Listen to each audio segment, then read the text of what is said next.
講到我咧就賤到，即係好賤，係一個渣男，係我點樣計算啊？黃青霞話我咩計算到玩到佢咁上下，然後咧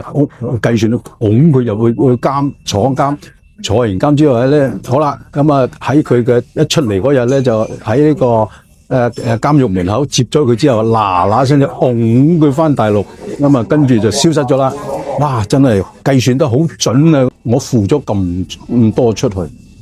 嗱，我犧牲咗我前一段婚姻啦，我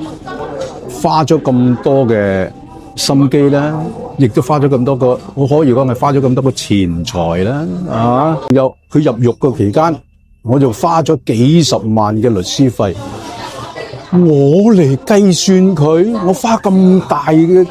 金錢力量嚟去到計算佢。若果我係真係一個計算機嘅話，我覺得我呢個計算機就真係失敗到了不得。